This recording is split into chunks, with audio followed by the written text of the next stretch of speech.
Merci beaucoup. Vous restez avec nous. La dernière partie de l'émission, c'est donc Deux sur la balançoire. Une respiration encore, vous le disiez, Serge Pey.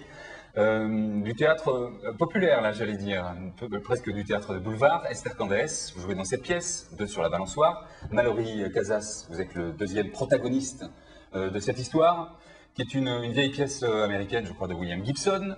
C'est aussi un film avec Robert Mitchum et Shirley MacLaine, un vieux film de 62. De Robert Wise. Et puis, alors, c'est une pièce qui a eu du succès à Paris, me semble-t-il, avec deux acteurs que les gens connaissent. Lesquels? Chouchou et Loulou. Chouchou et Loulou. Jean Dujardin. Jean Dujardin, Alexandra Lamy. Ouais. Oui, ils ont joué pendant 3 ans, je crois. Ah, donc c'était vraiment un best-seller. En tout cas, un an, c'est sûr. Donc c'est une pièce sur un couple qui se rencontre fortuitement, puis qui s'aime et se déchire. Est-ce que c'est le pitch?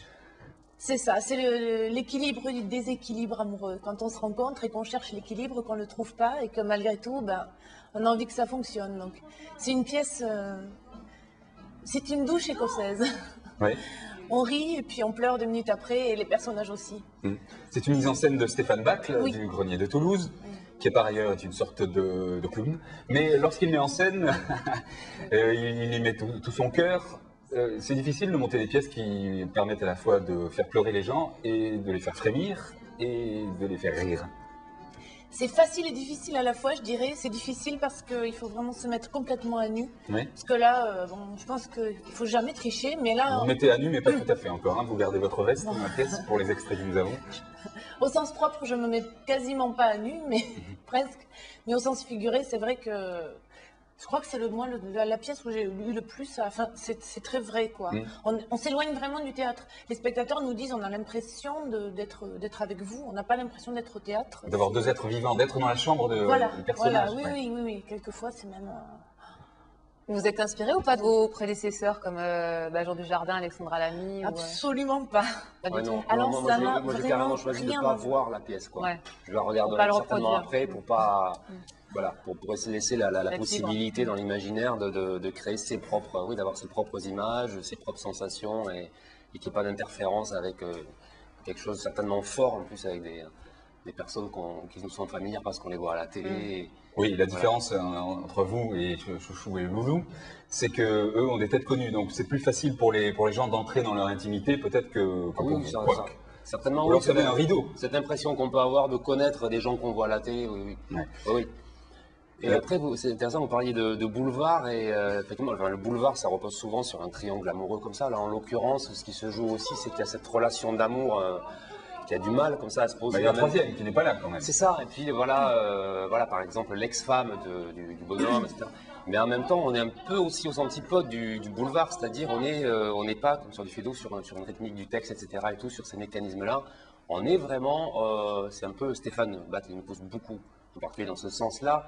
C'est aussi un théâtre, donc ça a été écrit en 58, c'est aussi très marqué par l'acteur studio, etc., par la psychanalyse, l'arrivée aux États-Unis de toute cette pensée.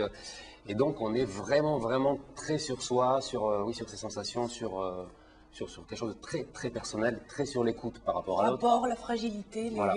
Et donc en termes de jeu d'acteur, on est vraiment quasiment aux antipodes de ce sur quoi on est sur une pièce de boulevard. Par exemple. Avant de voir un extrait, qui jouez-vous Alors moi, mon personnage s'appelle Jerry Ryan, c'est une sorte d'avocat provincial, on va dire, qui après une rupture un peu douloureuse se retrouve à New York complètement perdu, donc très solitaire, et rencontre donc cette jeune femme qui le séduit, mais à la fois il est très, très marqué encore par son histoire encore fraîche. C'est une histoire de 1962, de 1958, de 1983, de 2010. C'est ça, c'est universel. Je pense que c'est les hommes et les femmes. Beaucoup de gens qui se reconnaissent un petit peu.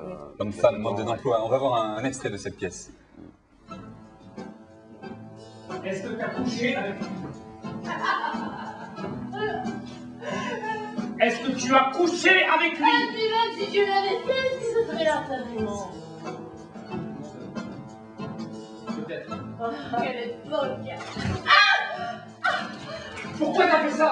Mais je n'ai pas rien dit, moi! C'est toi qui dis, tu ne m'as pas répondu! Mais pourquoi est-ce que je me fais ici sans être la bonne personne, d'accord? Parce que je suis pas digne de toi, c'est ça! Je suis pas de ton vivant! Ça n'était digne de toi, hein! Oh, mais c'est d'occasion, dans une voiture d'occasion! On va me faire agripper par une fille qui enlève sa jupe au premier corner. L'amour, baiser, ce qu'on perd, ce serait pas à moi!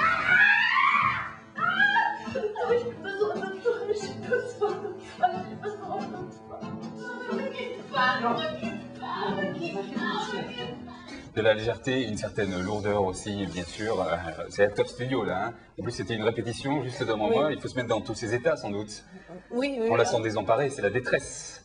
Ah oui, mais là c'est un des moments les plus dramatiques de la pièce. Est-ce que c'est un tango? Oui. Oui, on peut le dire. Je pense que la bande son est très, oui, c'est le tango est assez présent comme ça dans la bande son du spectacle et oui, je pense qu'il y a quelque chose. Et Julio Iglesias. Ah oui, mais on n'en dira pas plus. Il faut voir la pièce. Mallory, vous êtes très fort parfois. Merci. Allez, merci. Ça se passe au Théâtre du Grand Rond jusqu'au 22 janvier 2011. Le Théâtre du Grand Rond, c'est Rudy Potier. Merci à tous d'avoir participé à cette émission. Merci encore Serge Pey pour votre participation. Rare et cher. Et Perrine, à la semaine prochaine. À la semaine prochaine, Greg. À demain.